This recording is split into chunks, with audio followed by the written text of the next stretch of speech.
오늘 설교는 이 본문을 가지고 이렇게 하기보다 좀 강의처럼 할 예정이고요. 또 오늘 설교를 들으시면 적용을 이제 뭘 해야 되겠다 이런 게 아니고 그냥 설교만 알아들으시면 됩니다. 그래서 좀 이해하시면 되고 깨달으시면 되고 여러분들이 정리를 하실 수 있으시면 이제 더 좋겠다 싶습니다. 오늘 읽었던 마가복음 2장 1절부터 12절까지의 이 성경의 이야기를 먼저 들어가면 내용이 어떠냐면 이렇습니다. 예수님께서 가버나움이라는 곳에서 한 집에서 사람들을 만나시고 사람들에게 이 하나님 나라의 도를 가르치셨습니다. 한참 가르치고 있을 때 사람들이 그 예수님이 있는 집에 중풍병자 한 사람을 이제 메고 오는 거죠. 같이 이제 이렇게 메어서 이렇게 이제 들어오는데 사람이 너무 많으니까 그렇다고 지금처럼 막 대골집은 아닐 거잖아요. 그 집이 사람이 너무 많으니까 이걸 뭐 들어가도 못하고 나가도 못하고 이제 그래 있으니까 사람들이 아이디어를 내가지고 지붕을 뜯습니다. 지붕을 뜯어가지고 그 지붕에다가 중풍병자를 이렇게 그 줄을 매달아 가지고 지붕 위로 이렇게 예수님 쪽으로 내려 보냅니다. 그래서 이제 중풍병자가 예수님 앞에 이렇게 누워 있고 예수님이 그 중풍병자를 보시면서 작은 자야 내 죄 사함을 받았느니라 그렇게 이야기를 하고 나니까 그냥 그것이 끝나면 할렐루야 끝날 건데 거기 앉아 계시던 서기관들이 이제 말로 한 게 아니고 속으로 생각을 한 거예요. 자기가 누군데 함부로 죄까지 사하냐? 죄를 사하는 건 하나님만이 하실 수 있는 영역인데 아무리 자기가 병자도 고치고 뛰어나다 해도 어떻게 죄를 사한다고 그럴 수 있냐? 신성모독이구나 생각을 한 거예요. 생각을 했는데 예수님께서 그걸 딱 알아차리셨어요. 눈빛만 봐도 아는지 아니면 그 생각을 읽으셨는지 생각을 아시고 그 사람들에게 인자가 이 땅에서 죄를 사하는 권세가 있는 것을 너희들이 알기를 원한다라고 하면서 그 중풍병자에게 일어나서 내 상을 가지고 집으로 가라 이렇게 이야기해요. 그러니까 중풍병자가 뻘떡 일어나가지고 치료가 된 거죠. 부들부들 떨면서 온 사람이 뻘떡 일어나가지고 자기 어떤 침상을 탁 챙겨가지고 가는 거예요. 사람들이 이걸 보면서 뭐 박수치고 이랬겠지만 엄청 놀란 거예요. 왜 놀라냐면 중풍병자를 고쳤다는 것보다 예수님이 그 병을 고치신 그 예수님에게 죄 사함의 권세가 있다는 것. 이것은 하나님에게만 있는 권세였거든요. 그 죄 사함의 권세가 있다는 것에 더 놀랐어요. 이 이야기를 조금 더 깊이 있게 들어가 보면 보세요. 중풍병자가 이렇게 이제 왔을 때 중풍병자와 함께 많은 사람들이 빽빽하게 있었어요. 거기에 있던 모든 사람들은 그 중풍병자를 봤겠죠. 그런데 그 중풍병자가 어디 저 멀리서 온 사람이 아니라면, 다른 지방에서 온 사람이 아니라면 이게 이제 어디서 왔다 이런 말이 없으니까 우리가 추측하기로는 좀 그렇게 멀지 않은 곳에서 왔지 않겠어요? 그죠? 그러면 어쩌면 이 중풍병자를 그 마을 사람들은 다 알고 있을 수 있어요. 왜? 동네 사람은 뻔하니까. 심지어 좀 옆에 마을이라도 다 알잖아요. 옆마을 갑돌이 다 알잖아요. 이웃마을 갑순이도 다 알고. 다 아니까 이 마을 사람들은 대부분이 중풍병자를 알고 있었을 거고, 여기는 나이도 안 나오고 성별도 안 나오고 이런 것 같으니까 이분이 뭐 중풍병자가 누구 집 자제인지 아니면 누구의 아빠나 아니면 뭐 엄마인지 자세히는 안 나왔지만 어쩌면 그 마을 사람들은 대충 알고 있었을 것 같아요. 네. 그리고 이 중풍병자에게 있어서 가장 큰 문제는 뭐냐면 중풍병이죠. 자기 삶에 있어서 제일 큰 문제, 자기 인생에 있어서 제일 힘든 문제, 이것은 중풍병이라고 하는 질병이에요. 그러니까 이 중풍병은 사지를 마음대로 못 움직이는 거잖아요. 그러니까 몸이 자기 뜻대로 움직이지 않는 거잖아요. 마음은 있는데 내 손으로 밥 먹고 싶은데 밥 한 번 제대로 못 먹고, 내 두 다리로 좀 걸어서 어디라도 가고 싶은데 내 마음대로 가지 못하는, 살아있지만 산 것 같지도 않은 그런 상태, 이 사람이 중풍병자예요. 마을 사람들, 그 이웃들이, 그 친구들이 이 중풍병자를 알고 보면서 엄청 안타까워했던 것 같아요. 오직 안타까워했으면 내 사람이 이 한 중풍병자를 메고 와가지고 그냥 끌고 온 게 아니라 얼마나 마음이 씌었으면 지붕을 뜯고 예수님한테 내려보내기까지 했겠어요. 그 말은 뭐냐면 이 마을 사람들도 이 사람 진짜 중풍병만 고쳤으면 좋겠다, 이런 마음이 가득했다는 거예요. 예. 그리고 이 중풍병자를 예수님이 고칠 때 중풍병자뿐만 아니라 거기에 있던 모든 사람들이, 그 자리에 있던 사람들이 다 이 사람의 중풍병에 대해서 집중하고 있었던 거예요.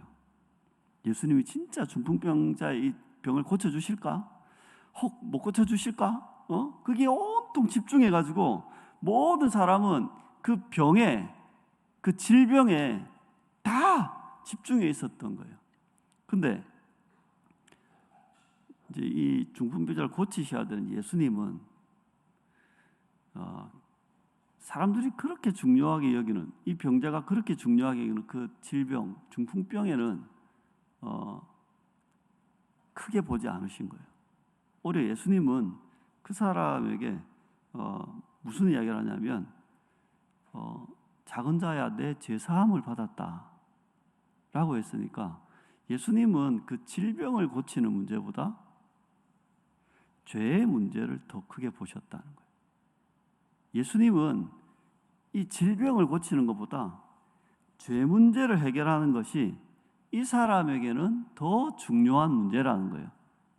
그런데 정작 질병에, 이 중풍병에 들어있는 그 중풍병자도, 그 중풍병자와 오랜 세월 동안 그렇게 마을에서 같이 살았던 사람도 다 어떻게 생각하냐면 이 사람의 문제는 병을 고치는 거다. 모두 다 그래 생각하는 거예요. 근데 오직 예수님만 죄의 문제를 언급하시면서 죄사함의 선언을 해주셨어요. 우리가 꼭 기억해야 될 예수님의 복음 사역은 인간의 어떤 그 문제, 이 삶의 문제, 혹 결핍의 문제를 해결하는 게 아니라는 거예요. 예수님의 복음 사역은 인간의 이 죄의 문제를 해결해서 인간이 가지고 있는 이 존재적인 결함의 문제를 해결하기 위한 사역이었어요. 그러니까 이 예수님의 복음 사역은 사람들이 인식하지 못했던 그 인간의 근본적인 문제가 무엇인지를 깨닫게 하시는 사역이었어요. 모두가 표면적인 이 질병의 문제만 꽂혀 살아갈 때, 그것들만 보고 있을 때 예수님의 그 행동, 말씀, 그리고 사역은 인간이 안고 있는 근본적인 문제가 무엇인가를 깨닫게 하시는 거예요. 그러니까 이 근본적인 문제는 결핍이라고 하는 문제가 아니라 인간 존재가 가지고 있는 이 존재적 결함의 문제, 인간 존재 자체의 문제가 해결돼야 한다는 거예요.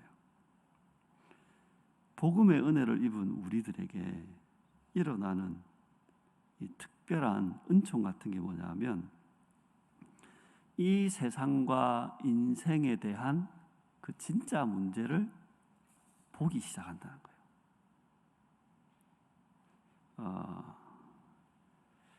그럼 본론으로 들어가서 이 세상에 문제, 여러 가지 문제가 있는데 이 문제를 접근하는 방식을 한번 이야기해 볼게요. 이 세상에는 우리의 삶에 많은 문제들이 있습니다. 네. 한번 읊어보면 먼저 육체적인 질병. 저도 몸이 많이 아픕니다. 그 신경외과를 갔더니 허리 두 군데가 디스크고 목이 한 군데가 디스크고, 더 이렇게 좀 부끄러운 이야기 뭐냐면 몸에 근육이 너무 없어서 디스크라도 좀 허리 뼈라도 안 좋으면, 척추라도 안 좋으면 근육이라도 받쳐줘야 되는데 근육도 너무 약해가지고 아플 수밖에 없습니다. 네. 뭐 보통 현대인들이 질병 한두 가지는 가지고 계시잖아요. 그죠?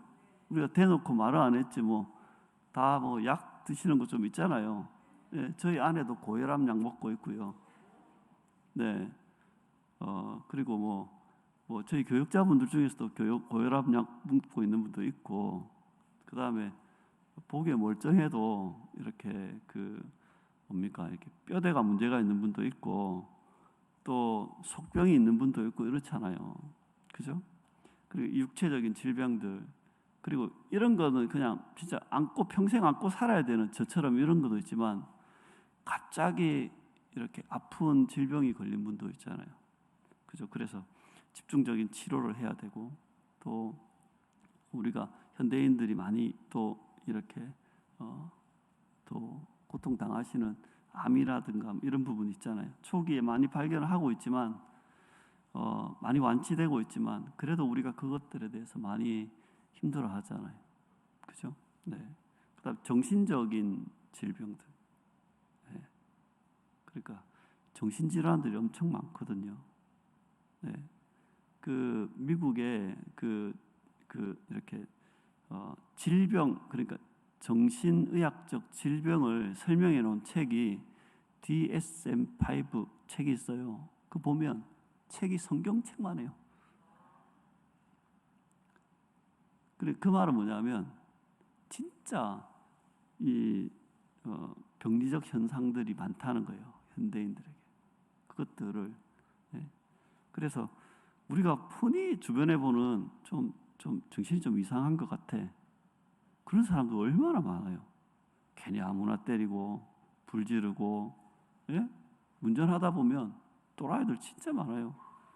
그냥 들어오고, 예?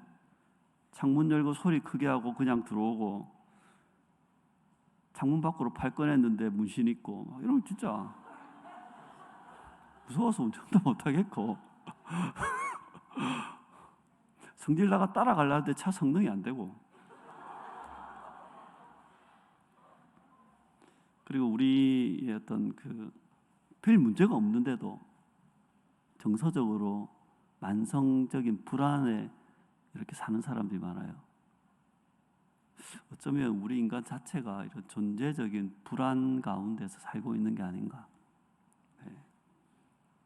이렇게 코로나19 같은 이런 질병이 대유행하는 상황이 오면 그 불안들이 막 급격하게 더 많이 확산되고 올라오는 것 같아요. 네. 여러 가지 정서적인 문제들, 이런 것들 많고, 또 이제 우리 어떤 사람 외부에 있는 환경적인 부분을 보면 경제적인 가난들, 어려움이 엄청 많죠. 지금 또 특히 코로나19 때문에 또 소비도 안 되고, 또 가게를 하시거나 사업을 하시는 분들은 굉장한 어려움에 처해 있으실 것 같아요. 예, 뭐 사회적으로 이것들을 극복하기 위해서 애를 쓰고 있지만 거의 많은 사람들이 이런 경제적인 데미지를 입는 건 이건 뭐 거의 확실한 것 같아요. 그리고 과거로부터 계속해서 이어져 오는 그런 어떤 관계적인 아픔, 그걸 우리 보통 상처라고 하죠. 네. 그런 어떤 상실의 아픔, 이것들이 우리 인간 사회를 엄청 힘들게 하고, 또 어떤 부분은 지금도 계속되고 있는 그 관계적인 고통이 있어요. 심지어는 가까운 가족 간에 있으면서도 부부 간에 일어나는 이 관계적인 갈등, 부모 자식 간의 관계에서 일어나는 갈등. 오늘 어버이날인데, 어버이날인데 이런 가족과 관련된 날들이 많을 때 가족 안에 뭔가 이렇게 관계가 되게 안 좋으면 더 좀 힘들잖아요. 그런 것들. 그리고 좀 더 넓혀서 이 사회를 보면 어떤 부정과 불의, 그리고 불평등의 문제, 그리고 폭력과 억압의 문제, 또 한편에서는 소외와 혐오의 문제, 그리고 우리 사회에 정말 가득한 분열과 대립의 문제들, 개인적인 부분에서 이 사회적인 부분, 제가 뭐 환경적인 부분이나 아니면 이 생태적인 부분은 언급하지 않지만 정말 수많은 문제들이 우리에게는 펼쳐져 있는 거예요. 우리가 살아가는 이 세상 가운데 이 수많은 문제들, 결핍과 파괴와 죽음과 단절의 문제들, 이 세상의 현실적인 문제를 해결하려는 많은 시도들이 있었습니다. 그것이 바로 개인과 이 사회의 역사이고 문명입니다. 몇 가지 살펴보면 개인적으로 우리는 우리의 문제들을 벗어나려고 무던히 애를 쓰지 않습니까? 그죠? 저와 같이 아프니까 아프다고 인생을 포기해야 됩니까? 제가 누워 있으면 여러분들이 4명이서 끌고 어디 뭐 데려다 주실 거예요. 그거 아니니까 운동을 하고 애를 쓰고 몸을 다시 만들려 하고 그렇게 막 노력을 하잖아요. 그죠? 그래서 경제적이든 신체적이든 정서적이든 어떤 우리의 문제가 있으면 개인적으로 엄청 그것들을 해결해 보려고 애를 씁니다. 맞죠? 그리고 이게 도저히 이 문제 해결이 안 된다라고 싶을 때 사람들은 어떠냐면 이 문제, 현실 문제에서 도피해 버립니다. 어떤 사람은 도망가든가 아니면 중독에 빠져서 그냥 그걸 잊고 사는 거예요. 네. 사회적으로는 많은 제도 개선들을 해보려고 합니다. 그래서 많은 제도 개선들을 통해서 우리가 안고 있는 이 여러 가지 문제들을 한번 해결해 보자라고 애를 씁니다. 그래서 사회적인 시스템을 개선하려고 그래서 문제를 해결하려 하죠.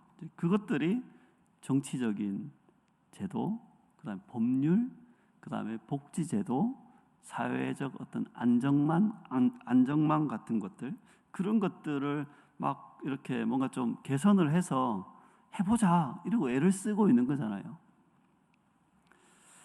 우리가 직접적으로는 잘 느끼지 못하지만 이 거대 담론이라는 게 있습니다. 거대 담론, 어떤 이데올로기적인 대안들도 사람들은 많이 제시를 하는데 이런 겁니다. 이성의 힘을 통해서 이 세상의 문제를 해결해 보고자 하는 합리주의, 계몽주의 사상, 인간의 지성을 토대로 해서 인간의 문제의 원인을 찾고 그 대안을 제시해 보자라는 인문사회과학, 생산과 분배의 문제를 혁명을 통해서 해결해서 이 세상을 한번 다른 세상으로 바꿔보자라고 하는 공산주의, 개인의 자유를 극대화하고 무한 경쟁을 통해서 이 소유를 확대시켜 보자고 하는 자본주의, 개인의 자유보다는 사회적 통제를 통해서 이 분배적 질서를 한번 세워보자라고 이야기하는 사회주의, 이런 거대 담론들이 수도 없이 나오고 있고, 지금도 이 세상의 많은 문제들을 해결하기 위한 수많은 아이디어와 사회적 실험들은 진행되고 있습니다. 하지만 결론적으로 우리의 결핍의 문제는 해결되지 않았습니다. 인류사적으로 보면 이런 어떤 그 사람들 외에 조금 독특하게 이 문제를 접근해 보려는 사람들이 있었는데, 그게 누구들이 어떤 사람들이냐면 종교인이나 철학자들 같은 경우에, 모두는 아니지만 일부가 우리가 안고 있는 이 세상의 문제를 좀 다르게 보려고 했던 사람들이 있습니다. 그래서 그들은 좀 다른 생각을 하게 된 거죠. 우리 황 목사님이 예전에 했던 말 중에 이런 게 있습니다.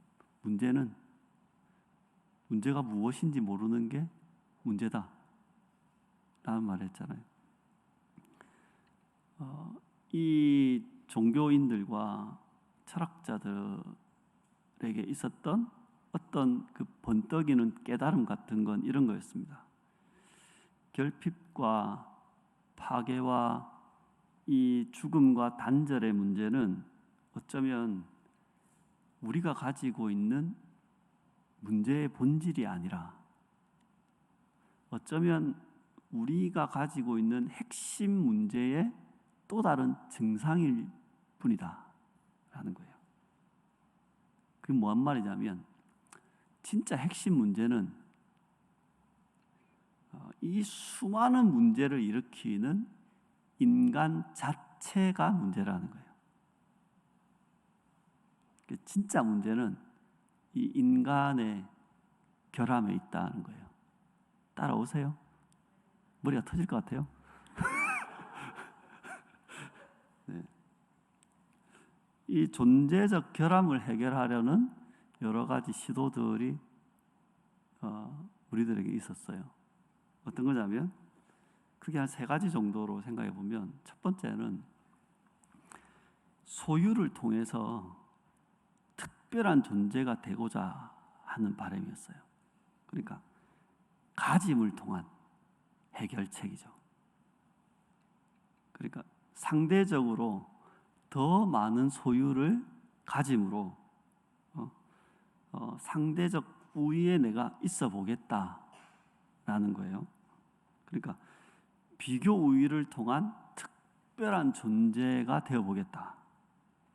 그래서 이것들을 위해서 돈이나 권력, 지위, 지식, 명예, 학위, 이런 것들이 엄청 중요한 거예요. 왜? 그거에 있으면 나는 특별한 존재가 될 것 같은 거예요. 두 번째의 방식은 행위를 통해서 의로운 존재가 되려 하는 거예요. 그러니까 행함을 통해서 해결하겠다는 거죠. 이 인간의 존재적 결함을 윤리나 도덕, 아니면 인간이 마땅히 해야 될 도리를 지키고 남들이 하지 않는 선행을 쌓음으로 의로운 존재가 되려 하는 거예요.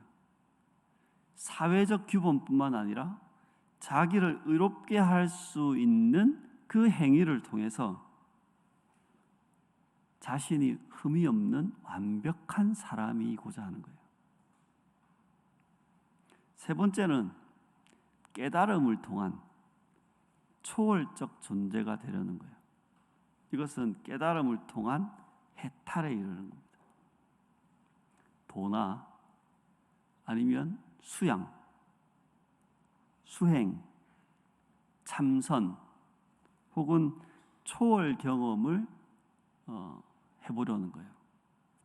그러니까 우리가 살고 있는 이 세상의 문제를 벗어나서 다른 세상, 초월적인 세상, 혹 이상적인 세상에 내가 연결될 수만 있다면, 내가 이 땅의 문제를 벗어나서 이 존재적인 결함을 벗어나서 새로운 초월적 존재가 될 수 있지 않을까.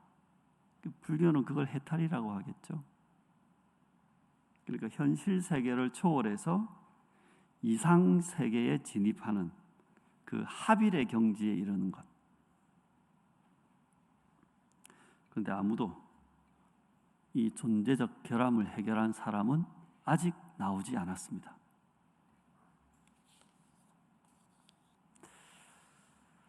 그렇다면 이 인간의 문제에 있어서 성경은 어떻게 접근하는가? 성경이 접근하는 방식을 한번 말씀드려 보겠습니다. 먼저 첫 번째, 이 문제에 대한 성경적 관점입니다. 문제를 성경은 뭐가 문제라고 보고 있는가라는 거예요. 첫째, 모든 인간은 존재적 결함을 가지고 있다라고 이야기합니다. 그것을 성경적인 용어로 말하면 죄인이다라는 겁니다. 죄인이다. 그러니까 모든 사람은 존재적 결함을 가진 죄인이다. 그게 성경이 이야기하는 바입니다. 두 번째, 인간은 스스로 이 존재적 결함을 해결할 수 없는 상태에 있다는 겁니다. 인간은 자신의 존재적 결함을 해결할 능력이 없어요. 이것을 전문 용어로 신학적인 용어인데 전적 무능이라고 합니다. 존재적인 결함은 그 어떤 것으로도 해결할 수 없다. 우리가 이것들을 어떻게 해결할 수 없다. 그러니까 이 존재적 결함을 해보겠다고 했던 첫 번째 시도가 뭐냐면 무화과 잎으로 옷을 만드는 거였어요. 허접하죠. 그건 해결책이 아니다. 이 존재적 결함의 원인은 하나님과의 단절 때문이다. 왜 인간은 이런 죄인이라는 존재적 결함 상태에 있게 됐는가? 그것은 하나님과 단절됐기 때문이다. 원래 하나님 안에 있을 때, 하나님과 함께 했을 때는 인간은 완벽한 존재였다는 거예요. 하나님과 연합된 인간은 결함이 없는 온전한 존재였어요. 그런데 이 존재적 결함을 가져온 하나님과의 단절, 이 단절은 죄 때문에 발생하게 됐다. 그 연결고리가 어찌 되냐면 인간의 죄가 하나님과의 단절을 가져왔고 이 하나님과의 단절은 존재적 결함에 놓이게 되었고 이 존재적 결함은 이 땅의 수많은 문제에 이렇게 원인이 됐다 이 말이에요. 그러니까 언약을 파괴한 죄, 다른 말로 하면 선악과를 따먹었잖아요. 선악과를 따먹은 행위로 인해서 하나님과의 그 언약적인 관계가 파괴된 거예요. 그리고 나니까 이 죄의 행위, 선악과를 따먹은 이 죄의 행위를 통해서 인간은 이제 죄에 오염된 존재, 다른 말로 하면 죄인이 된 거예요. 죄에 오염된 존재. 이것을 뭐라 하냐면 전적 타락이라고 합니다. 하나님과 단절을 가져온 이 존재적 결함은 이제 인간이 살아가는 이 땅의 모든 영역 가운데 결핍을 가져오게 되었다. 이 존재적 오염은 다른 영역의 오염을 가져오게 됐다는 거예요. 이것을 전문 용어로 전적 오염이라고 합니다. 이걸 다 받아 적을 수 없겠죠. 이제 벌써 포기하셨죠. 너무 받아 적지 마시고 그냥 이렇게 이런 게 있구나 막 넘어가시면 됩니다. 네. 그러니까 하나님과 연합된 그 존재적 상태에서는 모든 필요가 하나님으로부터 풍성하게 공급됐습니다. 그러니까 하나님하고 연합됐기 때문에 하나님으로부터 모든 필요가 공급이 됐어요. 그런데 이제는 하나님과 연합이 깨졌잖아요. 다른 말로 단절돼 있다고요. 그러니까 하나님으로부터 오는 모든 풍성한 공급이 차단이 된 거예요. 그렇다고 하나님이 아무것도 안 준다, 그건 아닌데 그 풍성했던 공급 자체가 이제는 차단이 돼 버렸다는 거예요. 하나님으로부터 공급이 막혀버린 인간, 이제 그 인간은 이 세상의 모든 영역 가운데 필연적인 결핍을 겪게 되는 겁니다. 그러니까 하나님과 단절된 결핍 속에 살아가는 인간은 파괴와 죽음의 굴레 속에서 살게 되는 것입니다. 살고 있는데 죽는 것처럼 사는 겁니다. 이 인간의 존재적 결함을 해결하기 위해서 두 가지의 문제가 해결돼야 되는데, 하나는 죄의 문제가 해결돼야 되고 다른 하나는 하나님과의 단절의 문제가 해결돼야 됩니다. 그러니까 이 죄의 문제와 하나님과의 단절의 문제가 해결돼야지 인간의 이 존재적 결함이 해결된다라는 거예요. 자, 그렇다면 이 죄의 문제와 하나님과의 단절의 문제는 개별적인 것인가? 그렇지 않고 이것은 두 개가 연결되어 있는 사안인 거예요. 그래서 이 죄의 문제와 하나님과의 단절의 문제는 동시에 해결돼야 돼요. 동시에 해결되어야만 인간의 이 존재적 결함의 문제가 해결될 수 있는 거예요. 이 인간의 존재적 결함의 문제가 해결될 때 인간이 살아가고 있는 이 삶의 결핍의 문제가 해결이 될 수 있다는 거예요. 만약에 이 존재적 결함의 문제가 해결되지 않은 채 이 결핍의 문제를 해결하는 것은 밑빠진 독에 물 붓기라는 거예요. 그러니까 근본적으로 해결책이 될 수 없다.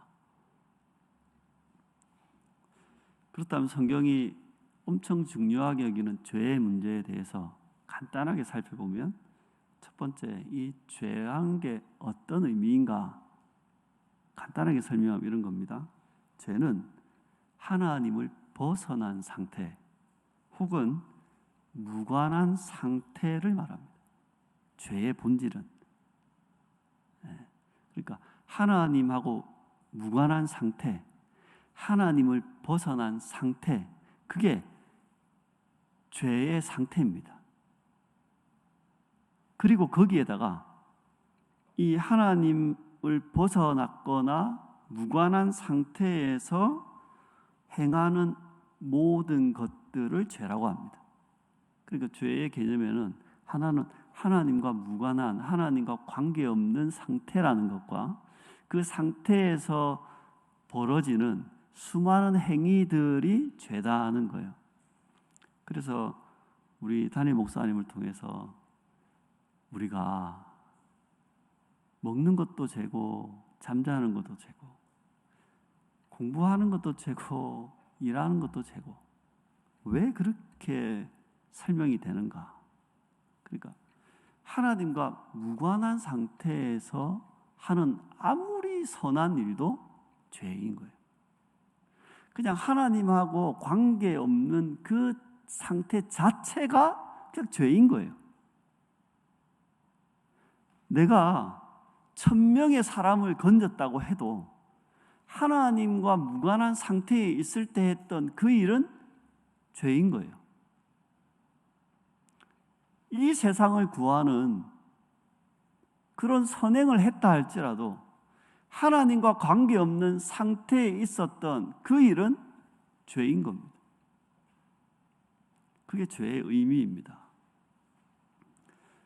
죄를 구분해 보면 크게 두 가지 죄로 구분할 수 있는데, 하나는 이 행위적인 죄, 그리고 또 하나는 존재적인 죄로 구분할 수 있습니다. 행위적인 죄는 뭐냐면 자범죄, 이렇게 사람이 스스로 이렇게 범한 죄입니다. 그 다음에 죄의 행위들, 그 다음에 악행, 그 다음에 죄악, 이런 말로 이 행위적인 죄는 설명할 수 있고, 존재적인 죄는 뭐냐면 원죄라는 이야기를 합니다. 원죄. 네. 또 죄인의 상태, 죄인의 상태라는 그게 바로 그 존재적인 죄입니다.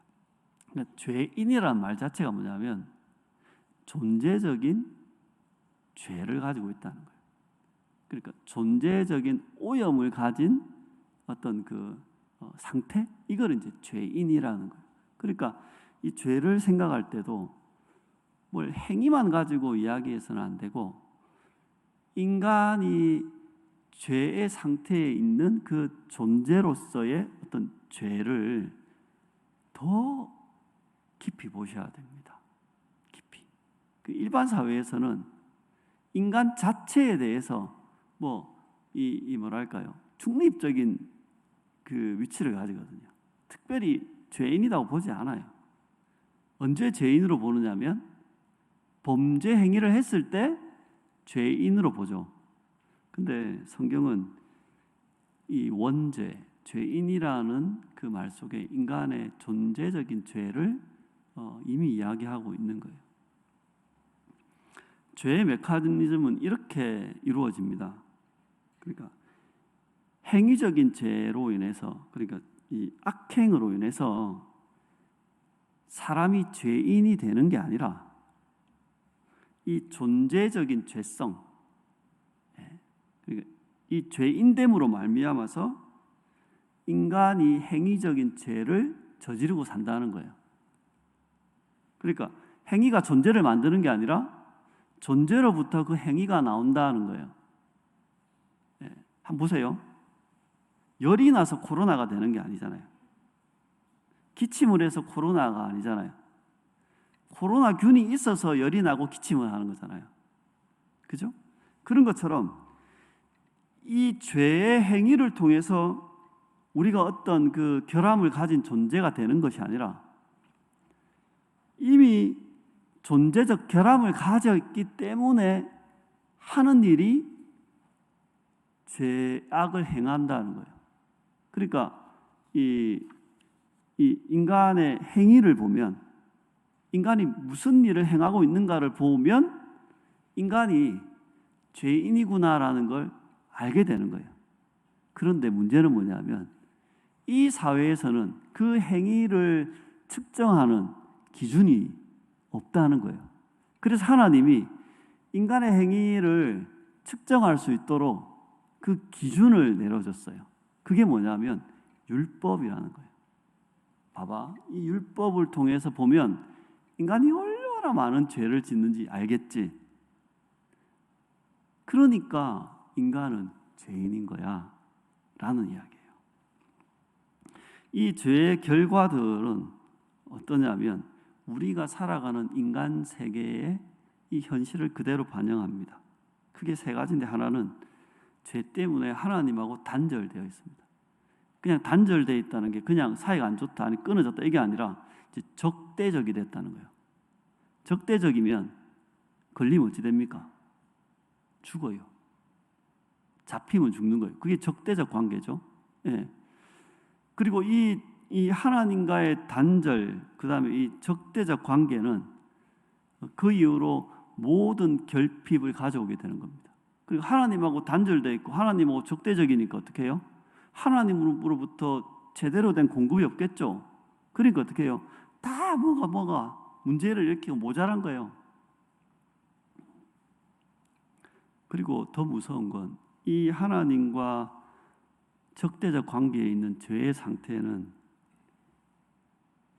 이미 하나님으로부터 심판을 받았고, 그리고 영원한 심판이 준비되어 있다는 거예요.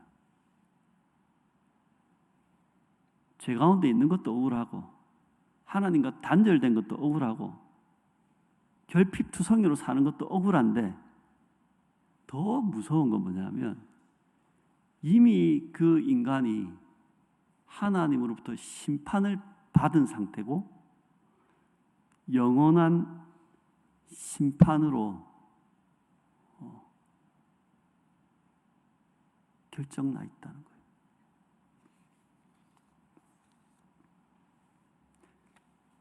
이런 인간의 상태를 이해해야지 성경이 말하는 복음을 알 수 있습니다. 그러니까 한번 보세요. 인간의 수많은 문제 해결에 있어서 겨우 알아낸 것은 뭐냐면 인간 자체가 문제구나라는 결론 정도. 근데 아무런 해답이 없습니다. 해결책이 없습니다. 그리고 하나님이 성경을 통해서 우리에게 알려주시는 하늘나라의 이야기는 우리가 안고 있는 이 죄의 문제로 인해서 하나님과 단절됐고, 그리고 이 하나님과의 단절을 통해서 우리에게는 수많은 결핍이 찾아왔고, 우리는 그 결핍 가운데 수많은 문제들을 안고 살아가고 있는데, 우리는 우리 스스로 이 문제를 해결할 수 없고 오히려 우리에게는 영원한 심판이 놓여 있다는 겁니다.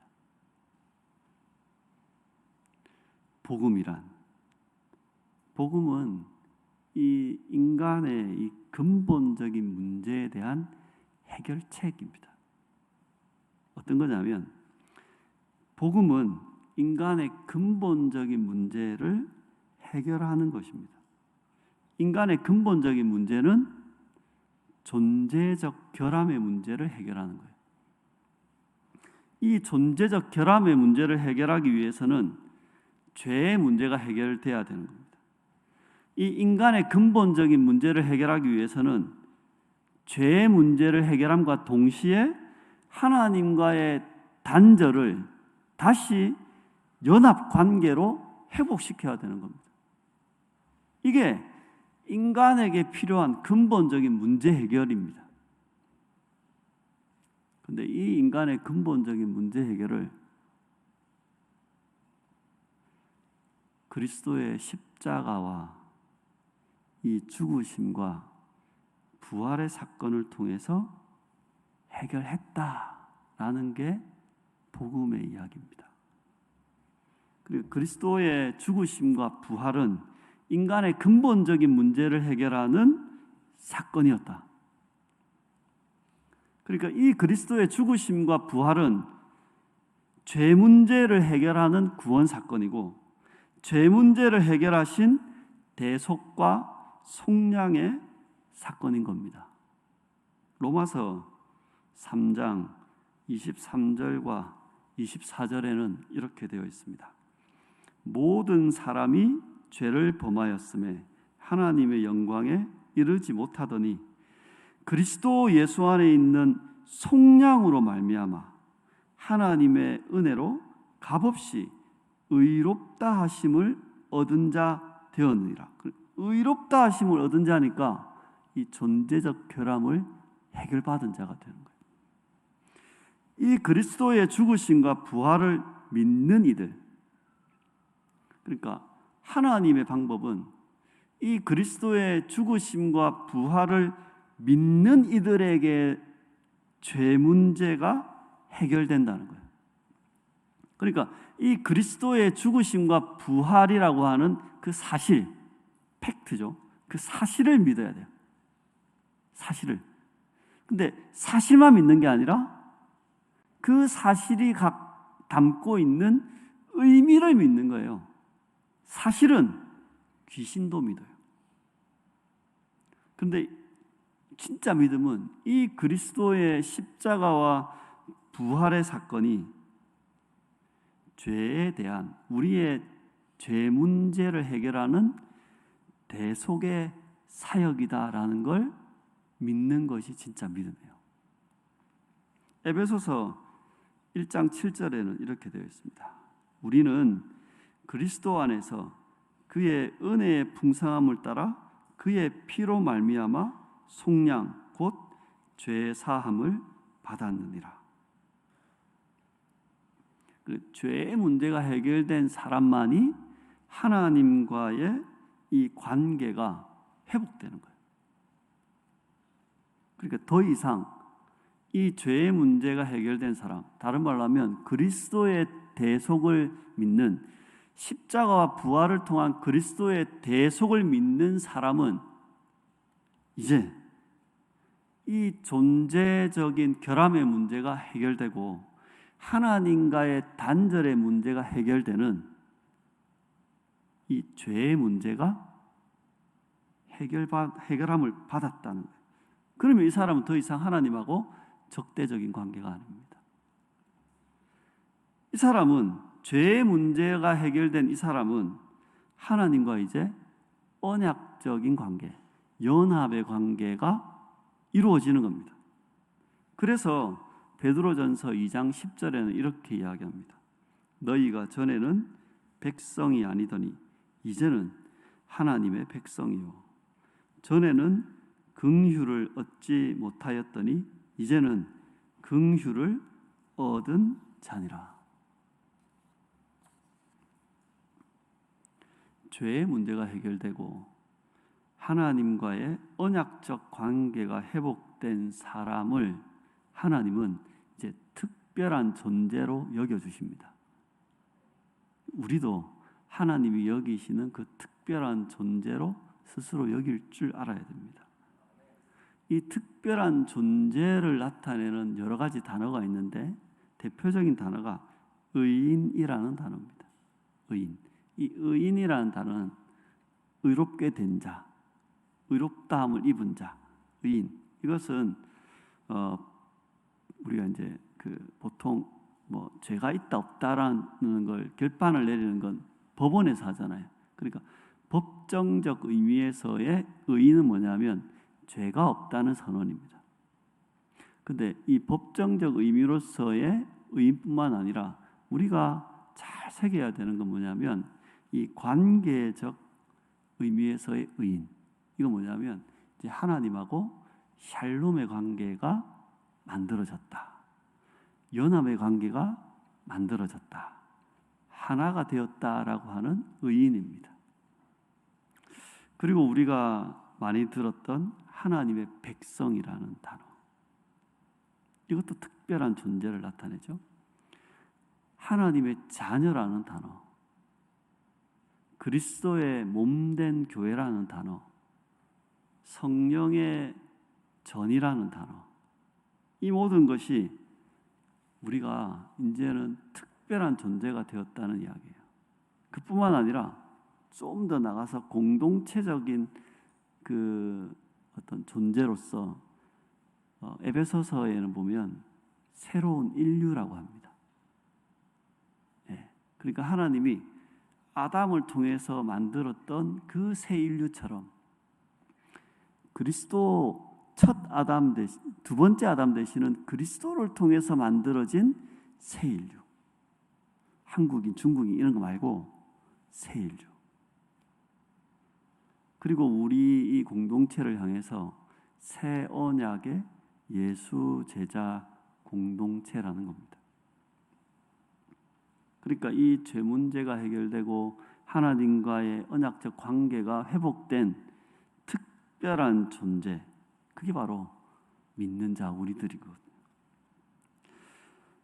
그리고 성경은 한 걸음 더 나가서 이 하나님과의 이 언약적인 연합 관계, 이 특별한 이 하나됨의 관계는 그 어떤 것으로도 끊어지지 않는다.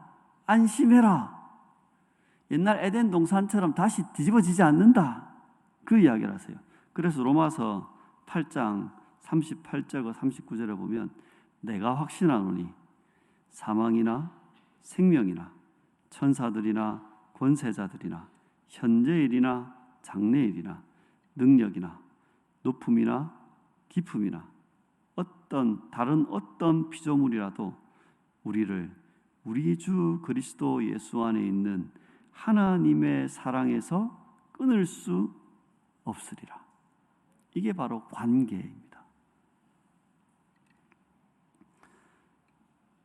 하나님은 우리의 존재적 결함을 해결하셨을 뿐만 아니라 이 존재적 결함을 해결받은 우리를 하나님께서 구원을 이루어 가시고 완성시켜 가십니다.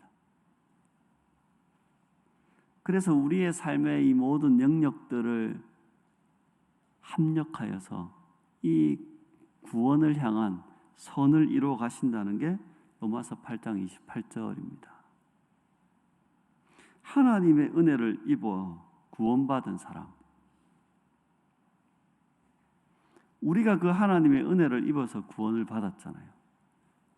죄 문제를 해결 안 받고 하나님과 연합을 이루고 존재적 결함을 이미 해결한 사람들이 우리인데, 이 존재적 결함을 해결한 사람에게 주어진 과제, 그게 뭐냐면 이제 이 결핍의 문제들을 믿음으로 해결해 가는 거예요. 이 결함의 문제가 해결되지 않은 사람들은 밑빠진 독에 물 붓기식으로 아무리 해도 결핍의 문제가 해결되지 않아요. 그런데 이 결함의 문제가 해결된 구원받은 사람들에게는 이제 진정한 이 결핍의 문제에 대한 해결이 이루어지는 거예요. 그것을 다른 말로 하면 빌립보서 2장 27절에 이래 되어 있어요. 오직 너희는 그리스도의 복음에 합당하게 생활하라. 다른 말로 하면 이 결함의 존재적 결함의 문제를 해결한 사람은 그리스도의 복음에 합당한 생활을 통해서 이 결핍의 문제를 해결해 간다 하는 겁니다. 이 복음에 합당한 생활을 좀 더 구체적으로는 할 수 없지만 좀 포괄적으로 간단하게 설명하면, 이 복음에 합당한 생활, 이 결함의 문제가 해결된 자의 새로운 삶, 그것은 먼저 첫 번째 올바른 존재의식을 가지는 겁니다. 그리고 올바른 정체성, 함께하는 교회에서 강조하는 성경적 자상, 그게 뭐예요? 우리가 하나님 앞에 특별한 존재라는 걸 의식하고 인식하고 사는 거예요. 근데 그 특별한 존재 가운데 우리가 놓치지 말아야 될 건 의인이지만 또한 죄인이라는 거예요. 그리고 하나님의 백성이며 자녀이며 교회이며 우리가 새로운 인류가 되었고, 이 새 언약의 예수 제자 공동체라는 이 공동체적 존재라는 것 또한 잊어서는 안 돼요. 그런 올바른 이 존재 의식을 가지고 살아가는 것이 복음에 합당한 삶을 사는 거예요. 두 번째는 이 복음에 합당한 새로운 삶의 방식을 배우고 이제 익혀서 그것들을 추구하고 살아가는 거예요. 크게 세 가지를 이야기하면 이거예요. 이 새로운 삶의 방식이라는 건 먼저 하나님이 우리를 죄에서 구원하셨잖아요. 그래서 죄에서 구원받은 하나님의 백성은 필연적으로 죄를 미워하고 거부하는 거예요.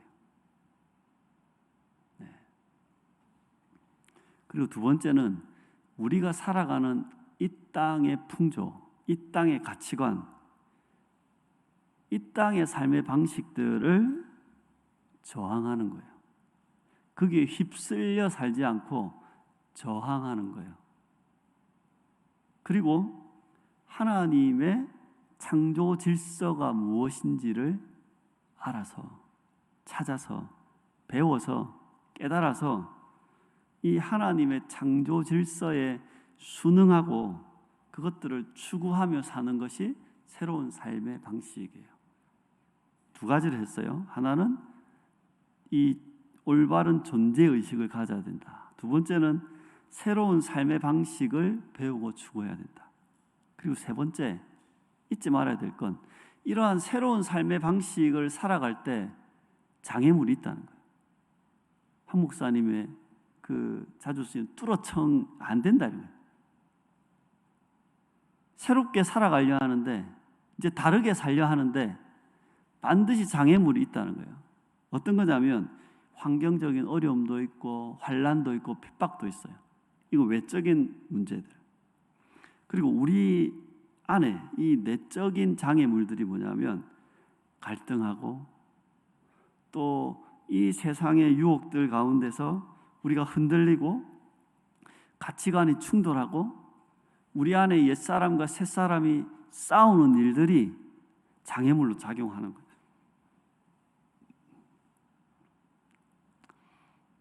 이런 우리들을 향해서 하나님이 말씀하시는 이거예요.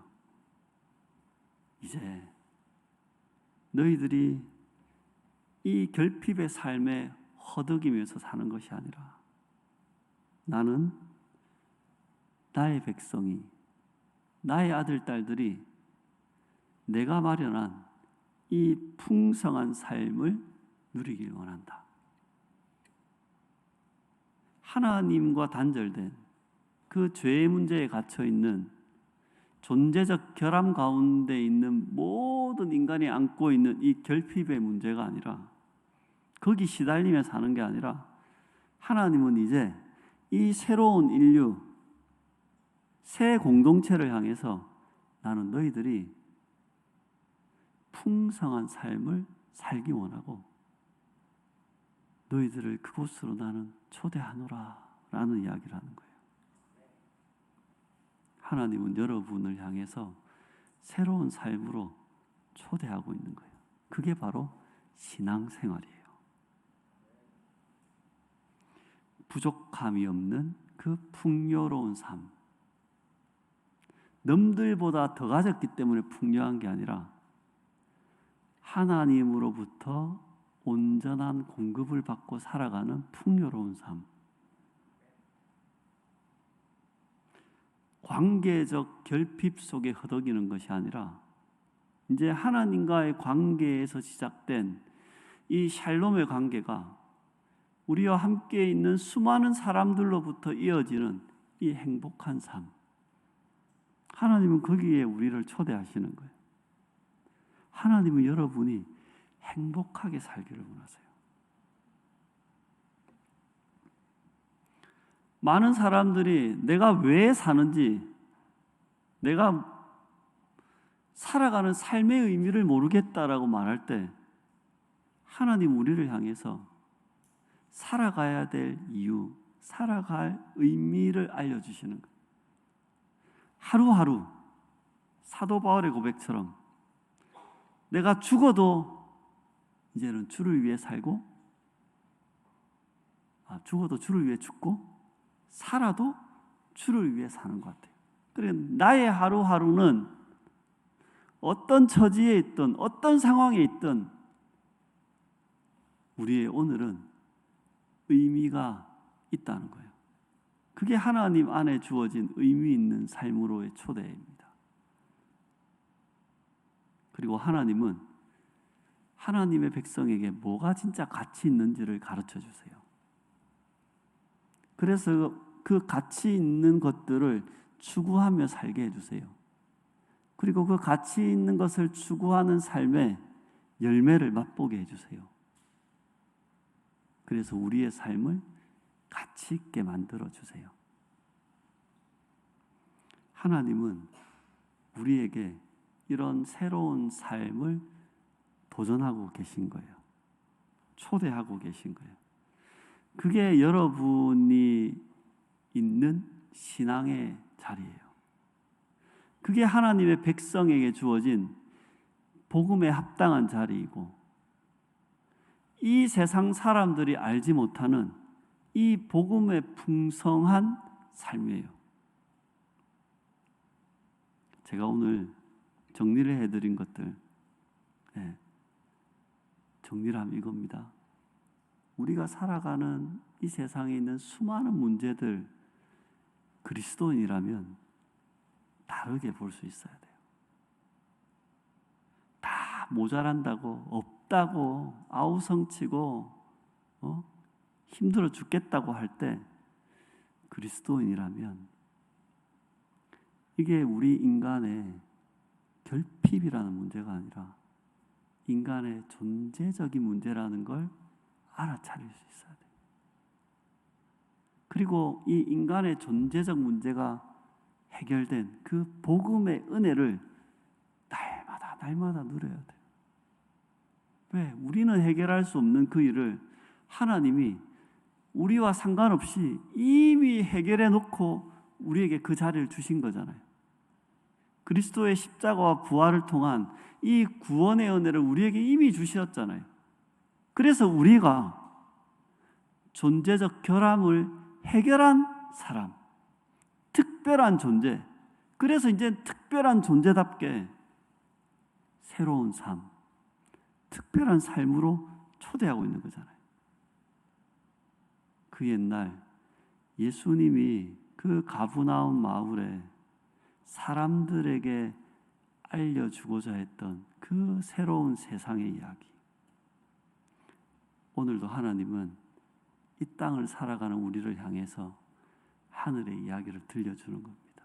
그리고 복음으로, 복음에 합당하게, 그리고 복음에 합당한 사람들로 아름다운 삶을 이루는 공동체가 되라고.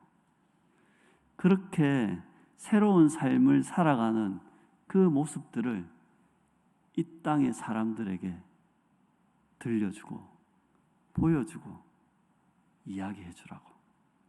그게 성도 여러분이 가지는 자리입니다. 부디 이 복음을 깨달으시고 복음을 누리시고 복음에 합당하게 살아가시는 성도님들 되시기를 진심으로 축복합니다.